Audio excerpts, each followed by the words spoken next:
So I'm here in AC Hamilton in Preston with the two new Yamaha CPs, with the CP88 and the CP73. They're actually identical except for the key bed. So what you have here is an 88 note graded piano action. It's actually real wooden keys, and it gets slightly lighter towards the top, so it feels like a real grand. And the top one, the 73, is so it's a balanced action, and it's obviously the same size as some of the 70s electric pianos, and but you can still play great piano on it and be very expressive. They're very much built towards the piano player and the electric piano player. So it's just filled with some great samples from Yamahas and Bösendorfers and some upright pianos, which are fantastic. I'll play later. And then you've also got the 70s sort of electric pianos, the reeds, the tines, the clavs, and also the DX7 sounds, which are the sort of 80s ballads, which can be very beautiful as well. There's also another section called the subsection, which has everything else you might need, from pads and strings and chromatic percussive instruments and stuff. And the idea is that you can get, it's sort of like almost a one-to-one interface. You can get to those sounds quickly, you can add effects very quickly, you can blend them all very quickly, and rather than like having preset sounds, it's more of an organic playing situation where you're changing the reverb, changing the delays as you play, and it can be, it's a great tool for creation. It's a great tool for finding and creating new sounds on the fly, and it's really just, as I say, built towards the person who wants to sit down and enjoy the instrument. So this is the CP88. As I said, they're exactly the same, but they just got my hands on this one. So what you can do is you've got the three sections which you can turn on and turn off, and this is the sort of the basis of the instrument. We have over here the pianos, and that's your grand pianos, the upright pianos, the CP, which is the actually what this is named after. There's a CP80 from 1976, I think, and it was one of Yamaha's own things that Elton John, Phil Collins, Genesis all played, and it was like a portable piano, and it's got a very distinctive sound.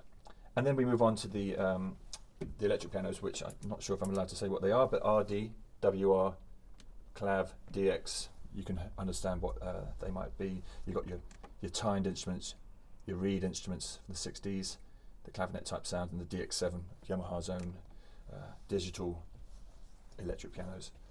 And then we move over here to the subsection, which is just tons of extras that you might be really handy to have: the pads and the strings, the organs, the chromatic percussion from xylophone, vibraphone, those sort of things, and then others.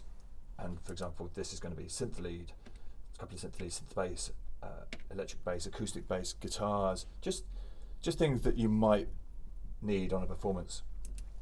Right, so going to the grand pianos. First of all, you've got the CFX, which is Yamaha's 9-foot, top of the range, beautiful piano. This was created to be played along with orchestras, so it's you can play it very softly and very beautifully, but when you hit it hard, it will cut through. And so if I play this sound for you.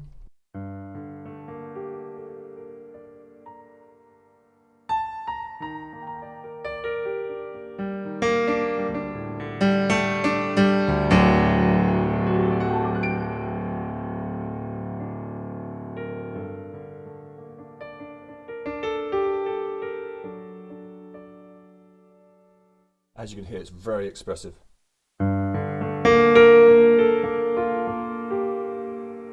And what I'll do now is show you the seamless changing and move it onto the Bösendorfer, which is actually it's half a foot longer again. So just to make the Yamaha feel small, and that's, I think it's like 150 grand, and obviously this isn't 150 grand, so that's a bonus. And so I'll play you the difference between the two sounds and give you a seamless change as well. So.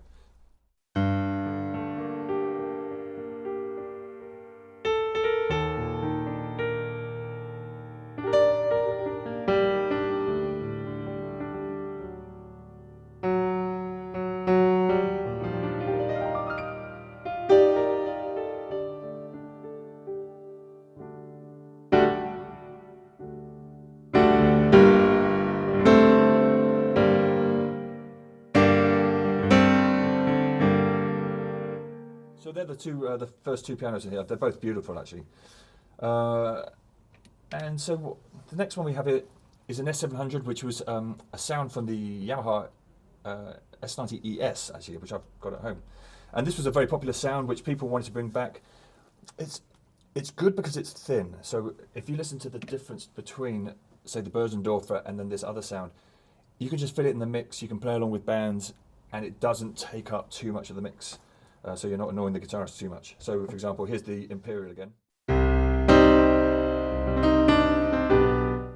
And then here's the S700.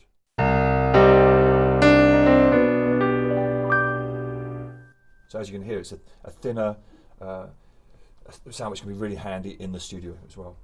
So what you can do with all these sounds as well as you play is you can add reverbs, you can add delays, you can also add the insert effects. So on the piano we have the damper resonance, which is the sort of strings, the noise, all that sort of stuff that's very beautiful for expressive piano. And then you can also add, on the piano section here, we've got compression, distortion, drive, chorus. You might not want to add that on some of the acoustic instruments, but especially when you get down to the CPs, they can sound great. So next we've got the U1 sound, and this is actually my favourite sound on the piano. It's an upright.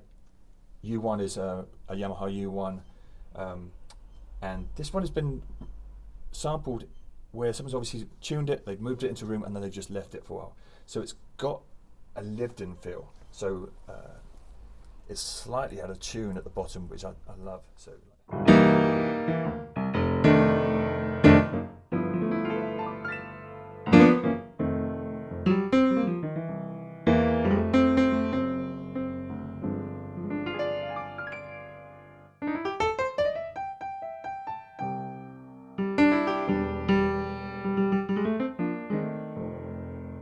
I love this piano.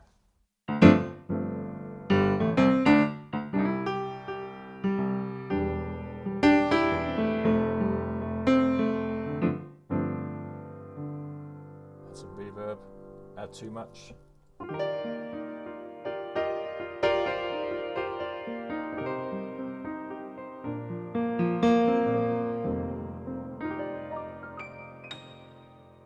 It does feel like you're in someone's home, I think. I love it.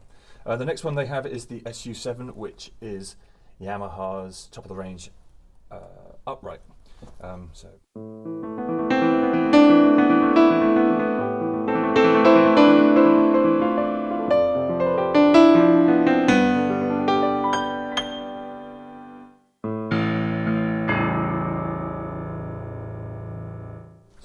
another great sound. So moving on to the CPs, CP80, you'll probably recognise this sound when I start playing it.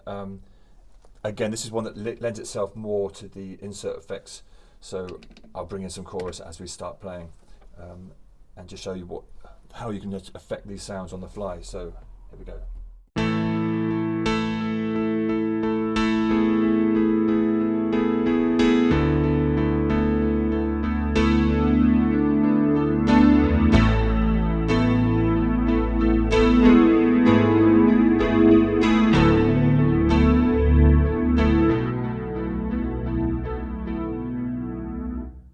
But this obviously also lends itself to things like distortion. Could be great, actually. You can really pick out like.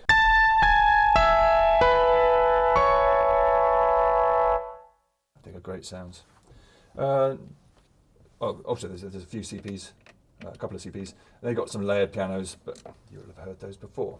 So what we have next, we'll move on to the electric pianos. The RD sound. So this will be the tined instruments. So what you can do is you can split, anywhere along the keyboard to make a nice blend. You can put one octave, one down an octave, one up an octave, etc. very easily. So you've got your splits here, you've got your octave buttons here. So.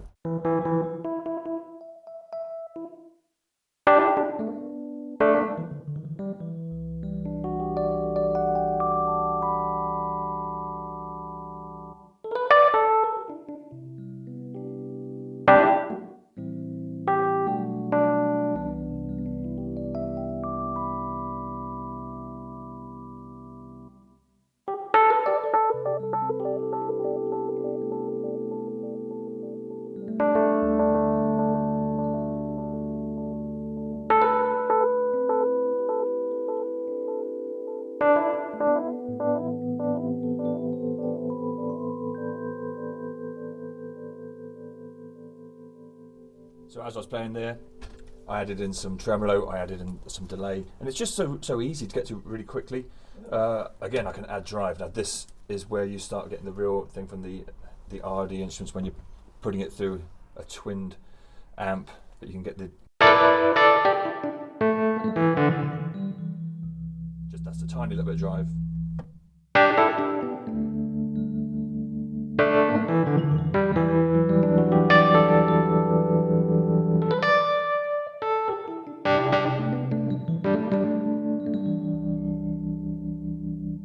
And I keep showing these things, and we're only using one of the RD sounds there, and so it's got tons. So the next one is slightly funkier.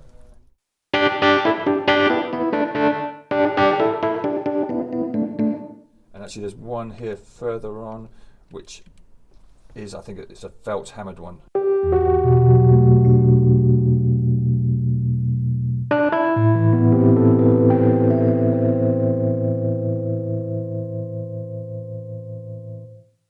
Okay, and then we move on to our WR sounds, which is the reed type instruments, the Supertramp sound. Again, in the studio, these are great because they do cut through a little bit bigger, easier, because they're not quite as big as the tined instruments. These obviously the 60s instruments have the tremolos built in, so it's a great sound for that.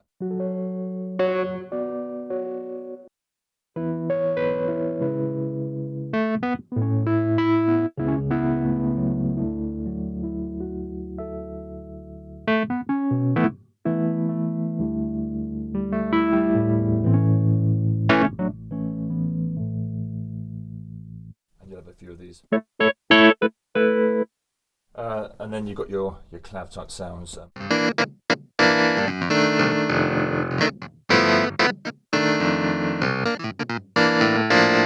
of sounds, and with this you can add touch wah. So for example, or you can put that on a pedal. So which is quite cool. So then we have the DX sounds. So this is the DX7. It's one of Yamaha's digital synths from the 80s, and great for ballads.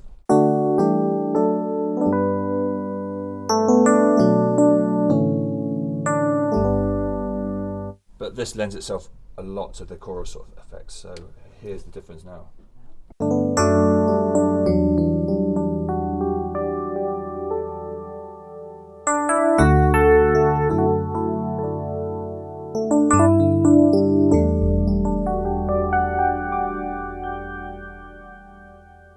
Yeah, some beautiful things.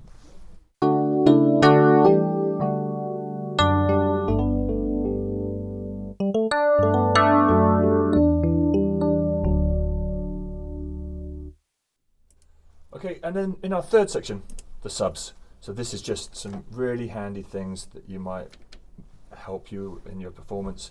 For example, like pads.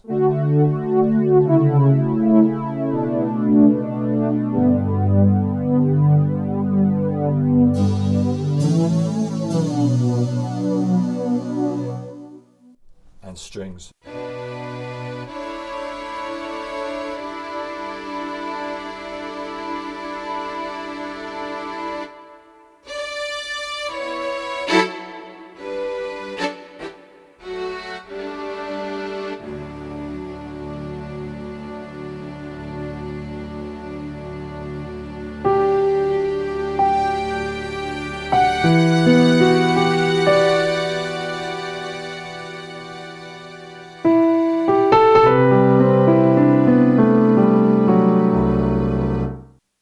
So a lot of these sounds are there to sort of be blended with the pianos and the electric pianos. You've got organs with a rotary effect, so you can have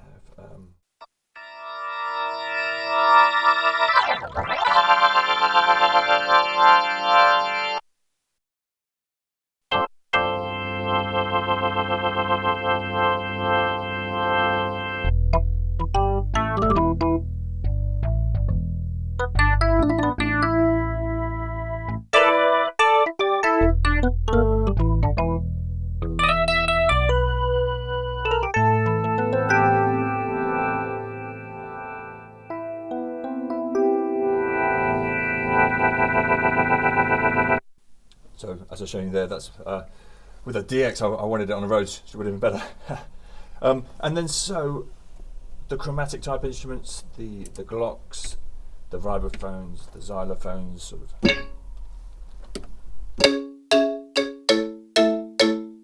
As you all have heard a lot recently, marimbas, and then others, just tons of useful stuff.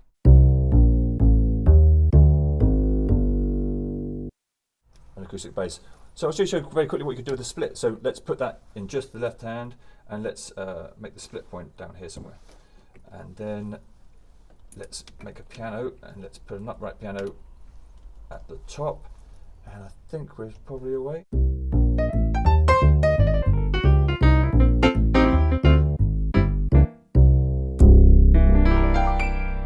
And that's how quick creating a sound like that can be. And I've done a few of these videos now, and I was chatting earlier with Keith and saying I haven't actually ever done anything showing you all the sounds that come with it and that are set up to go, because you just want to get your hands on it. It's like an old analog synth. You just want to get your hands on and create some stuff and play around with it.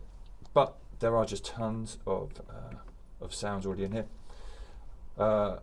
Another thing that you can talk about when you start talking about the extras, you don't have to have pianos, electric pianos, subs. You can put piano down all of them. You can put electric piano down all of them. So you can use all the insert effects. You can have, for example, so somewhere here I have a piano here. So I've got.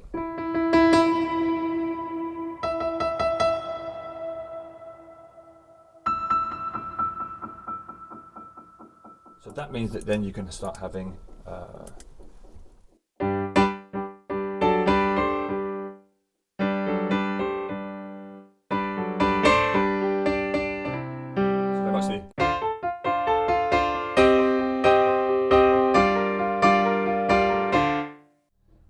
And it also comes with a sound card in it, so if you're someone who uses Mainstage like me, you can have Mainstage going straight in, you can control it. It also all routes down the master volume, so if you get a nice blend, it changes with you, so it's the only thing you need.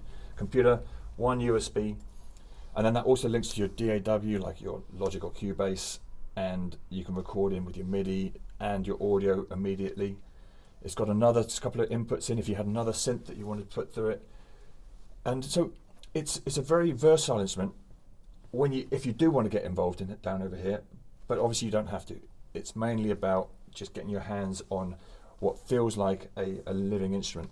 And I haven't even talked about the delays yet. So we have two delays, analog and digital. The analog is very much the sort of the tape player sort of sound. So and you can send these independently, so I can send no delay on the piano, and I can send just delay from this one, from the electrics. So you can get some really cool effects. I can change feedbacks.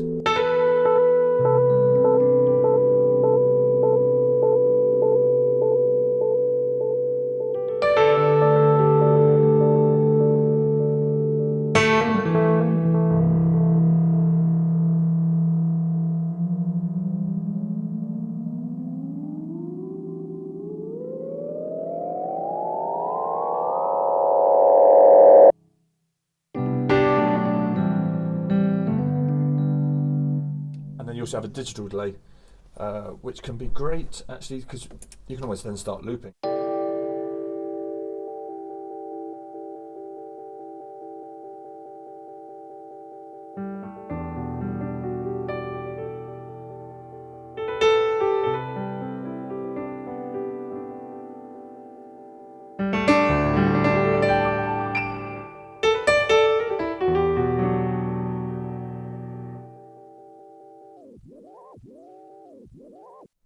Very cool. Yeah, so that's pretty much it.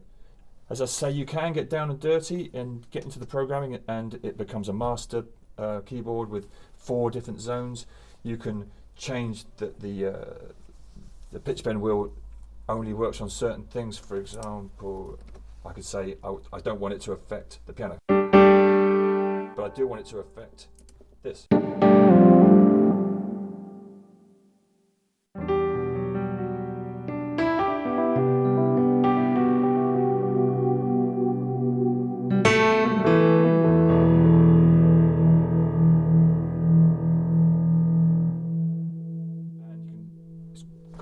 pedals in it, just very usable. As I keep saying, it's all about the playing and the sounds, and they are great. So yeah, come down here, come down to AC Hamilton, check it out, have a play yourself. You probably play better than me. Yeah, so it's beautiful.